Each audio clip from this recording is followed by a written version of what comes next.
മലയോര ഹൈവേയിൽ കുളത്തൂപ്പുഴ മടത്തറ പാതയിൽ മൈലമൂട് ഭാഗത്താണ് ഉച്ചയോടെ അപ്രതീക്ഷിതമായി മഴയും ഒപ്പം കാറ്റും വീശി അടിച്ചത്. കാറ്റിൽ പാതയോരത്ത് നിന്ന കൂറ്റൻ മരത്തിന്റെ ചില്ല പാതയിലേക്ക് ഒടിഞ്ഞു വീഴുകയായിരുന്നു. ഈ സമയം ഇതുവഴി കടന്നുപോയ കുളത്തൂപ്പുഴ പോലീസ് സ്റ്റേഷനിലെ ജീപ്പും പോലീസുകാരും രക്ഷപ്പെട്ടത് തലനാരിഴയ്ക്കാണ്. തുടർന്ന് പോലീസ് അറിയിച്ചതനുസരിച്ച് വനപാലകർ സ്ഥലത്തെത്തുകയും നാട്ടുകാരുടെ കൂടി സഹായത്തോടെ മരച്ചില്ല മുറിച്ചു നീക്കുകയുമായിരുന്നു.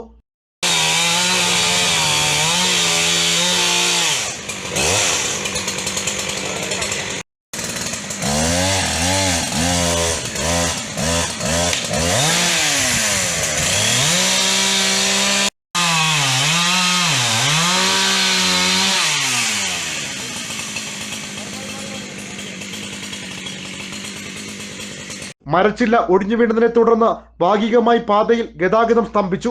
സ്ഥലത്തുണ്ടായിരുന്ന SI ഷാജഹാന്റെ നേതൃത്വത്തിൽ ഒരു വശത്തുകൂടി വാഹനങ്ങൾ കടത്തിവിടുകയായിരുന്നു. അതേസമയം പാതയോരത്ത് അപകടാവസ്ഥയിലുള്ള മരങ്ങളും ചില്ലകളും മുറിച്ചു നീക്കാനുള്ള നടപടി വൈകുന്നതിൽ നാട്ടുകാർക്കിടയിൽ വലിയ പ്രതിഷേധമുയരുന്നുണ്ട്. എന്നാൽ മരങ്ങൾ മുറിച്ചു നീക്കുന്നതിനുള്ള നടപടികൾ സ്വീകരിച്ചു വരുന്നതായും മരങ്ങൾ മാർക്കു ചെയ്യുന്നതിനുള്ള നടപടികൾ പൂർത്തീകരിച്ചതായും വനപാലകർ അറിയിച്ചു. നാട്ടുവാർത്ത, മടത്തറ.